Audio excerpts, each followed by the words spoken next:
नमस्कार, मैं हूं दीपाली राणा। आप देख रहे हैं योर मनी, पर्सनल फाइनेंस से जुड़ा हमारा खास शो, जहां हम आपको सिखाते हैं कि कैसे आप बेहतर फाइनेंशियल प्लानिंग कर सकते हैं। तो आज से अभी से अपने निवेश की शुरुआत कीजिए। कैसे करनी है ये शुरुआत, ये सब बातें समझाने के लिए योर मनी आपके लिए मौजूद है।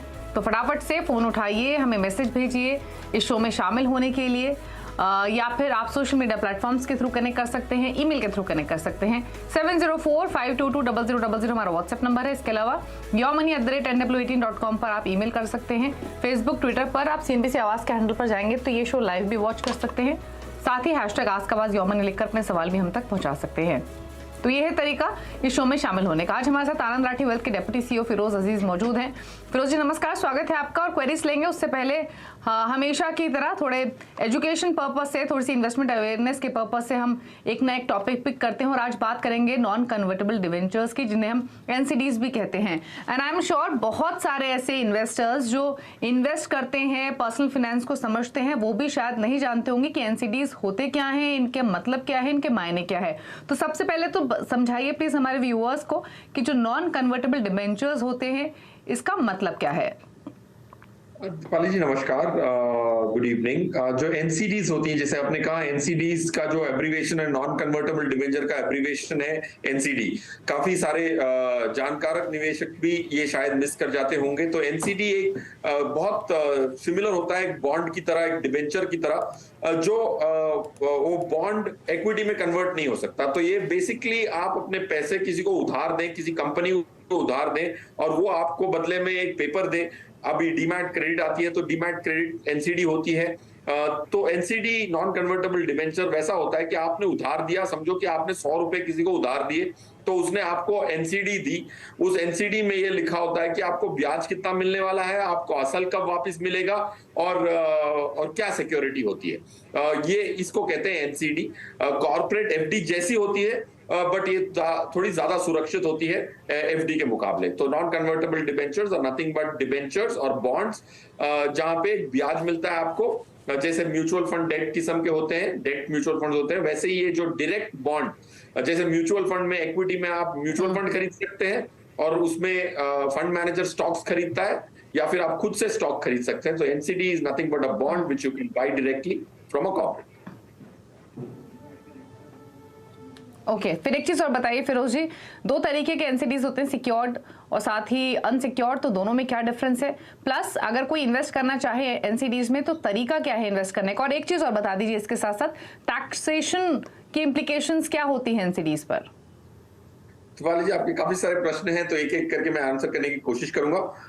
एक होते हैं सिक्योर्ड डिबेंचर, दूसरे होते हैं अनसिक्योर्ड डिबेंचर्स NCDs। जैसे आपने कहा, सिक्योर्ड में क्या होता है कि एक ट्रस्टी होता है जो आपके बिहाफ पे करंट एसेट्स को या कोई कोलैटरल लेता है कि अगर कुछ कंपनी को हो जाए तो कोई ना कोई बैकअप हो जिसको लिक्विडेट करके पैसे वापस किए जाएं। तो सिक्योर्ड NCD जैसे नाम दर्शाता है, एक सिक्योरिटी होती है, एक ट्रस्टी होता है जो एक सिक्योरिटी को लेके रखता है, और वो सिक्योरिटी का प्रयोग तब होता है जब कंपनी वापस नहीं कर पाए पैसे, और उसको कहते हैं एक इवेंट ऑफ डिफॉल्ट, तब सिक्योरिटी वो काम आती है, उसको कहते हैं सिक्योर्ड डिबेंचर। अनसिक्योर्ड डिबेंचर में कोई भी सिक्योरिटी नहीं होती, एक ट्रस्टी नहीं होता। तो ज्यादातर ये जो अनसिक्योर्ड डिबेंचर होते हैं उनका ब्याज दर थोड़ा ज्यादा होता है क्योंकि रिस्क ज्यादा होती है। तो ये दोनों में सिक्योरिटी का अंतर होता है, पॉइंट 1। पॉइंट 2 रहा सवाल टैक्सेशन का। उसके लिए दो चीजें होती हैं, एक लिस्टेड NCD होती है, एक अनलिस्टेड NCD होती है। लिस्टेड NCD की जो टैक्सेशन होती है, 1 साल के बाद लॉन्ग टर्म टैक्सेशन माना जाता है, तो 10% की टैक्स लगती है 1 साल की होल्डिंग पीरियड के बाद। अगर अनलिस्टेड होती है तो उसमें 3 साल तक वेट करना पड़ता है लॉन्ग टर्म में घुसने के लिए, और उसमें 20% की टैक्स लगती है। अगर आप शॉर्ट टर्म में निकाल लेते हैं और 1 साल या 3 साल के भीतर निकाल लेते हैं, अगर लिस्टेड होती है तो 1 साल, अनलिस्टेड होती है तो 3 साल, उसके भीतर अगर आप निकाल लेते हैं अपने पैसे, तो मार्जिनल टैक्स रेट लगता है। जो भी टैक्स स्लैब में आप हैं उसके अनुसार आपको टैक्स लगेगा। ये होती है टैक्सेशन NCDs की। ओके, चलिए, तो सारे जो एसोसिएटेड पहलू हैं वो फिरोज जी ने बताए। NCDs क्या होते हैं, कैसे इन्वेस्ट कर सकते हैं, टैक्सेशन की इम्प्लीकेशंस क्या होती हैं इस इन्वेस्टमेंट में। और अगर अभी भी कोई ऐसा पॉइंट है जो आप समझना चाहते हैं, पूछना चाहते हैं, तो आप अपने क्वेश्चंस हमें NCDs से एसोसिएट एसोसिएटेड जो भी हैं वो हमें भेज सकते हैं। सवालों को ले उससे पहले एक क्वेरी है और इसी टॉपिक से जुड़ी हुई फिरोज जी, वो ये कि एफडी और एनसीडी इन दोनों के बीच में क्या डिफरेंस है? देखिए, एफडी जो है बैंकों से एफडी मिलती है या कॉर्पोरेट से एफडी मिलती है। आप एक कॉर्पोरेट के पास भी जाके एफडीज करा सकते हैं। अगर मैं कॉर्पोरेट की एनसीडी और कॉर्पोरेट की एफडी की तुलना करूं तो उसमें काफी सारे अंतर हैं। एफडी अनसिक्योर्ड होता है ज्यादातर और एनसीडी ज्यादातर सिक्योर्ड होती हैं। तो एक ट्रस्टी होता है जो कोलैटरल लेता है, एफडी में कोलैटरल नहीं होती ज्यादातर। I am just telling you general principle. Second, NCD आप तोड़ नहीं सकते मैच्योरिटी के पहले, आपको दूसरा खरीदार ढूंढना होता है अपनी एनसीडी को बेचने के लिए। बट एफडी में काफी कॉर्पोरेट्स लिक्विडिटी की ऑप्शन देते हैं, थोड़ी पेनल्टी लगाते हैं, थोड़ा ब्याज कम देते हैं, बट आपका पैसा लिक्विड ज्यादा होता है। और जो एनसीडी और एफडी होती है उसमें टीडीएस लगता है। 10,000 रुपए के ऊपर का ब्याज अगर हो जाता है तो उसमें टीडीएस लगता है, एनसीडी में टीडीएस नहीं लगता है। ये थोड़े से डिफरेंसेस हैं, बट मेरे हिसाब से कॉर्पोरेट की एफडी तो करनी नहीं चाहिए क्योंकि उसकी समझ रिटेल निवेशक को नहीं होती। काफी बार जो कंपनी जो डिफॉल्ट करी हैं उनके एफडी के पैसे नहीं आते हैं, एनसीडी में फिर भी थोड़े बहुत पैसे आए हैं। काफी सारे उदाहरण हैं जहां पे बड़ी बड़ी कंपनियों ने डिफॉल्ट किया और एफडी के पैसे फंसे हुए हैं। तो कॉर्पोरेट एफडी मेरे हिसाब से इज नॉट वर्थ इट, क्योंकि थोड़ी सी ज्यादा रिटर्न के लिए इतना ज्यादा जोखिम अपने हार्ड अर्न मनी के साथ नहीं लेना चाहिए। एनसीडीज फिर भी एक ट्रस्टी होता है जो आपके इंटरेस्ट को प्रोटेक्ट करने में लगा रहता है। ओके, चलिए, तो एनसीडी वर्सेस एफडी के भी पहलू को यहाँ पर फिरोज जी ने समझाया। चलिए, बिना देरी के अब क्वेश्चन तो करते हैं शामिल। अर्नब भट्टाचार्य कोलकाता से हमारे साथ मौजूद है। अर्नब जी नमस्कार, स्वागत है आपका। बताइए पहला सवाल क्या है? नमस्कार। मेरे पास 4 SIP है आज के डेट में। ये 16,200 का ईच SIP है। 4 SIP मैंने भेज दिया था आप लोगों को। तो मेरा जो टारगेट है 8 साल पे 4 फंड्स है आपके पास या 5 फंड्स है? क्योंकि जो डिटेल्स हमारे पास है उसके मुताबिक 5 म्यूचुअल फंड्स आपने लिए हुए हैं जिसमें 16,200 इन ईच आप SIP कर रहे हैं। Correct, 5 mutual fund 16,200, all together 81,000। Okay, correct. तो बताइए क्या समझना चाहते हैं हम? तो मेरा जो टारगेट है 8 साल में 2 करोड़, तो इज दिस अचीवेबल? ओके, तो सवाल तो लेंगे। अच्छा, एक चीज और बताइए अर्नब जी, एक तो आपने कब से आपकी SIPs चल रही हैं जो 81,000 की कर रहे हैं? दूसरी बात, ये 16,200 की फिगर ही क्यों चुनी आपने हर म्यूचुअल फंड के लिए? बेसिकली 81,000 को मैंने 5 से डिवाइड किया, तो like you know each came around like 16,200। ठीक है, और कब से कर रहे हैं आप ये SIPs? 2 years, 2 साल से कर रहा हूँ मैं। 2 years, ओके ओके। तो फिरोज जी 81,000 की SIP 2 साल हो चुके हैं, 5 फंड्स इनके पास हैं, डिटेल्स हैं आपके पास। तो बताइए इनके फंड्स का चुनाव और 8 साल में 2 करोड़ का टारगेट अचीवेबल है या कुछ इंक्रीज करनी पड़ेगी इन इन्वेस्टमेंट्स? अर्नब जी की जो SIPs चल रही है 81,000 की, उसको अगर आप जो अभी तक इकट्ठे किए हैं पैसे आपने 2 साल में और आगे 8 साल में जो करने वाले हैं, अगर इकट्ठे हुए के पैसे को अगर मैं साइड में रख दूं तो 12% की रिटर्न की अगर मैं उम्मीद करूं कंजर्वेटिवली, तो आपको अपनी SIP बढ़ानी होगी। अगर आप 2 साल से ये कर रहे हैं तो जाहिर सी बात है 20 लाख का असल आप निवेश कर चुके हैं, क्योंकि 81,000 इंटू 24 मंथ्स, तो अप्रोक्सीमेटली 20 लाख रुपए आपके इकट्ठे कैपिटल में हो चुके होंगे। और आपने अगर कोविड के टाइम पे SIP चालू की है तो काफी अच्छी प्रदर्शन हो चुकी होगी। तो क्या आपके इकट्ठे हुए पैसे और अगले 8 साल के SIP में आपका 2 करोड़ का टारगेट मीट हो सकता है Arnab? Very easily, to my mind, at 12%। If you are not counting the accumulated amount, then you will need to increase your SIP। 1.25 lakh तक लेके जानी पड़ेगी आपको। That's point 1। पॉइंट 2, आपकी जो 81,000 की SIP है उसमें गुंजाइश है कि आप 6 या 7 स्कीम पे भी आप अपनी SIPs को डाइवर्सिफाई कर सकते हैं। तो आपको 3-4 स्कीम्स जो आपके पोर्टफोलियो में नहीं है उसको ऐड करने की मैं रिकमेंडेशन दूंगा, क्योंकि हम जब आनंद राठी में चेक करते हैं तो फ्यूचर प्रोस्पेक्ट एक स्कीम का चेक करते हैं, हर स्टॉक उसके अंदर जो है उसको बारीकी से देख के। तो उसके हिसाब से HDFC flexi cap, Kotak emerging equities, ICICI pru focused equity fund और एसबीआई कॉन्ट्रा, ये 4 स्कीम्स आप अपने पोर्टफोलियो में शामिल कर सकते हैं। 2 स्कीम्स आप you can shed those 2 schemes to my mind UTI flexi cap और आईसीआईसीआई बैलेंस्ड एडवांटेज फंड। तो ये 2 स्कीम्स को हटा के अगर ये 4 जो मैंने बताई उसको ऐड करेंगे तो टोटल आपके पास 7 SIPs हो जाएंगी। And I think for the amount you are doing 7 is a right number of schemes. ठीक है, जो थोड़े बदलाव आपको सजेस्ट किए गए हैं, ICICI pru balanced advantage, UTI flexi cap से निकल सकते हैं और एसबीआई कॉन्ट्रा जैसे फंड्स को आप ऐड कर सकते हैं। धीरे धीरे अपनी एसआईपी अमाउंट भी इंक्रीज कीजिए, 101 लाख की कर लेंगे तो आपका टारगेट अचीवेबल हो जाएगा। सुनील हमारे साथ हैं गुरुग्राम से। सुनील, गुड इवनिंग, बताइए अपना सवाल। गुड इवनिंग मैम, मेरा जो एसआईपी और आईसीआईसीआई प्रू की चल रही है ब्लू चिप की 3000 की है और कैनरा रोबेको इमर्जिंग फंड है वो भी 2000 का चल रहा है, 2000 रुपीज का। 2017 से मेरी एसआईपी चल रही है और इसमें निपॉन इंडिया स्मॉल कैप है 3000 की ये रही। मेरी टोटल एक्सिस मिड कैप 1000 है और टोटल मिला के जो 11000 की मतलब ये एसआईपी जो है चल रही है।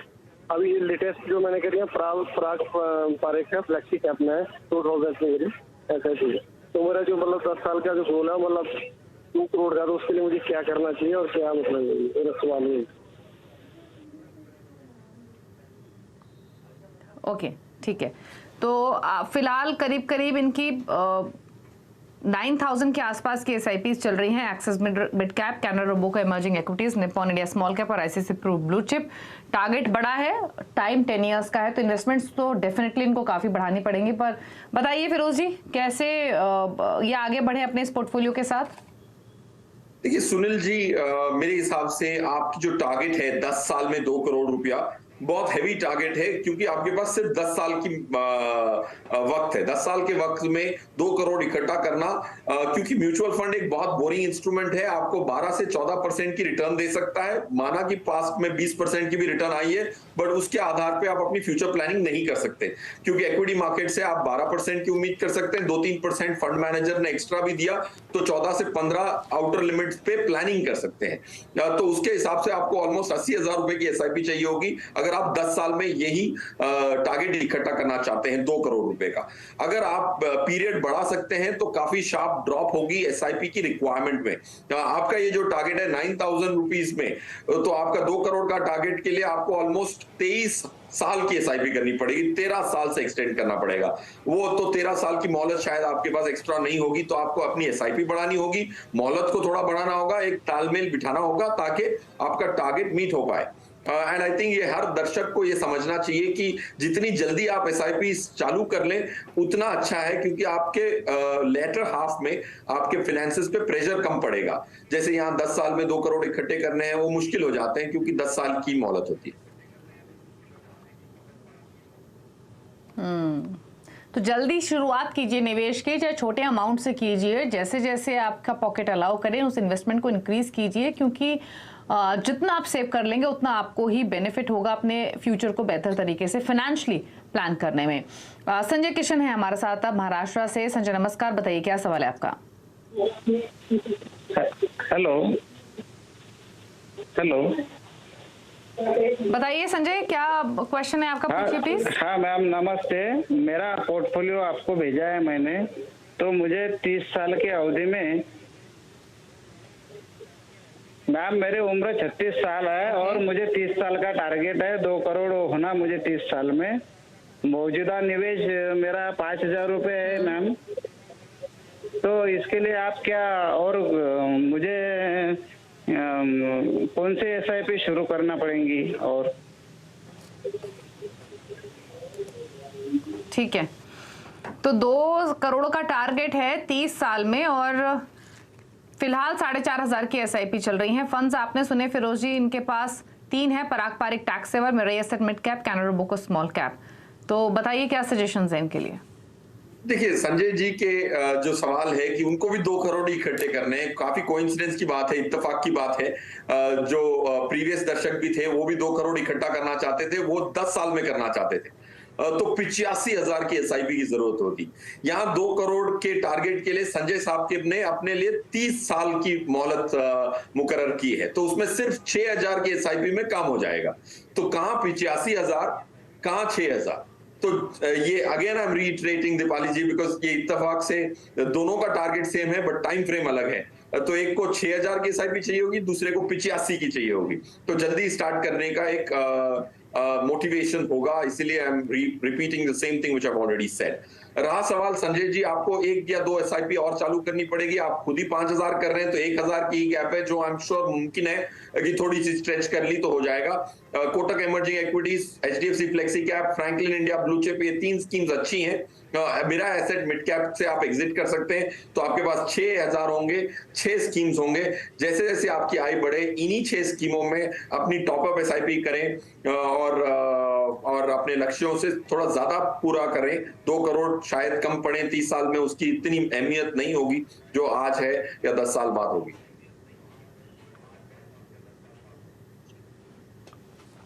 ओके, ठीक है। तो यहाँ पर आपके पास टाइम क्योंकि है, तो थोड़ी सी भी अगर इन्वेस्टमेंट इंक्रीज करेंगे तो अपने गोल के नज़दीक पहुँच जाएंगे। 6000 के आसपास की एसआईपी कीजिए। जिन फंड्स में इन्वेस्टमेंट कंटिन्यू कर सकते हैं वो भी फिरोज ने बताया, जिनसे आपको एग्जिट करना है वो भी आपकी स्क्रीन पर इनफैक्ट आप नाम पढ़ सकते हैं। कुछ नए फंड्स भी आपको सजेस्ट किए गए हैं ऐड करने के लिए। रुक रहे हैं इसी के साथ एक ब्रेक के लिए। ब्रेक के उस पर पृथ्वीराज हमारे साथ मौजूद हैं पुणे से, उनका सवाल लेंगे, कुछ और क्वेरीज भी ऐड करेंगे शो में। जल्द वापस आते हैं छोटे से ब्रेक के बाद। आप देख रहे हैं योर मनी, हमारे साथ फिरोज अजीज मौजूद हैं अभी क्वेरीज को आंसर करने के लिए। और एक सवाल अब लेंगे हम ईमेल के थ्रू, जो पृथ्वीराज पाटिल ने भेजा है पुणे से। ये जानना चाहते हैं कि थीमेटिक फंड्स क्या होते हैं, और अगर कोई थीमेटिक फंड्स को चुनना चाहता है तो उससे पहले किन बातों का ख्याल रखना चाहिए, क्या इनमें इन्वेस्टमेंट करनी चाहिए या फिर नहीं। तो बताइए फिरोज जी, क्या सजेशंस हैं? देखिए, थीमेटिक स्कीम्स जैसे नाम दर्शाता है, एक थीम होती है। वो थीम के आधार पे कम से कम स्ट्रक्चर पूरे सेक्टर्स नहीं आते। जैसे इंफ्रास्ट्रक्चर की थीम हो गई, इंफ्रास्ट्रक्चर में सीमेंट आ गया, ऑटो आ गया, बहुत सारी चीजें आ सकती हैं। तो एक इंफ्रास्ट्रक्चर की एक थीम हो गई। कोई और दूसरी थीम निकालता है एमएनसी, जिसमें सिर्फ एमएनसी स्टॉक्स को खरीदे जाते हैं। थीम, कोई भी थीम लेके अगर उसी स्पेसिफिक थीम के आधार पे अगर पोर्टफोलियो बनाया जाए तो उसको कहते हैं थीमेटिक फंड। और थीमेटिक फंड में पूरे सेक्टर्स नहीं आते। जैसे निफ्टी में कई सारे सेक्टर्स हैं, 50 कंपनियां, अलग अलग सेक्टर्स की कंपनियां हैं, बैंकिंग भी है, ऑटो भी है, या फार्मास्यूटिकल कंपनीज भी हैं, आईटी कंपनी भी है। वैसे थीमेटिक में एक कम थोड़े 3-4 सेक्टर्स होते हैं और उसका एक थीम बनाया जाता है, और उसमें जो पैसे लगते हैं उसको कहते हैं थीमेटिक स्कीम। अब इसमें थीमेटिक स्कीम खरीदने से पहले ये ध्यान जरूर रखना चाहिए कि काफी बार ऐसा होता है कि जो थीम आपको पसंद आती है, बाकी सब फंड मैनेजर्स को भी वही थीम पसंद आ रही होती है, तो नॉर्मल फंड्स में भी वही स्टॉक्स खरीदे जाते हैं। अब मैं 2008 का उदाहरण देता हूं। इंफ्रास्ट्रक्चर की जो थीम थी वो बहुत अच्छी चल रही थी 2006-07 में। तो काफी लोगों ने इंफ्रास्ट्रक्चर की थीम के फंड खरीदे। जो नॉर्मल फंड्स हैं उसमें भी फंड मैनेजरों ने ज्यादा इंफ्रास्ट्रक्चर स्टॉक्स रखे थे।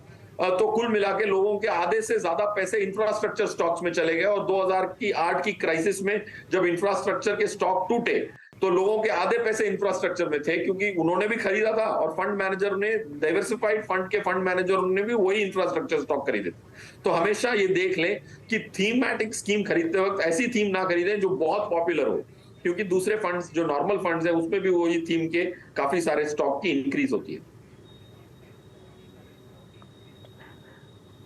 ओके, चलिए, तो थीमेटिक फंड्स के बारे में आपको बताया फिरोज जी ने। और अगर अभी भी कुछ आप समझना चाहते हैं तो आप फर्दर अपना क्वेश्चन हमें भेज सकते हैं। शो को समेटने का वक्त है, लेकिन उससे पहले फटाफट से फिरोज जी से पूछ लेते हैं उनके टॉप फंड्स, स्पेशली उन व्यूअर्स के लिए जो पोर्टफोलियो क्रिएट करना चाहते हैं, यहाँ पर जो बिगनर हैं लॉन्ग टर्म के लिए। बताइए फिरोज जी, क्या चॉइसेस हैं आपकी? तो मेरी चॉइसेस दीपाली जी हैं HDFC flexi cap, ICICI focused equity, SBI contra and Kotak emerging equities. Okay, तो ये 4 फंड्स हैं, SBI contra fund, Kotak emerging equity, ICICI Pru focus, HDFC flexi cap. इन फंड्स को नोट कर लीजिए। और नए फंड्स अगर आप ऐड करना चाहते हैं, नया पोर्टफोलियो क्रिएट करना चाहते हैं, तो इन फंड्स के साथ आप कर सकते हैं। शुक्रिया आपका शो में आने के लिए और सभी क्वेरीज को आंसर करने के लिए। इसी के साथ योर मनी में तो इतना है, लेकिन खबरें लगातार जारी हैं ब्रेक के उस पार भी, CNBC आवाज पर। नमस्कार।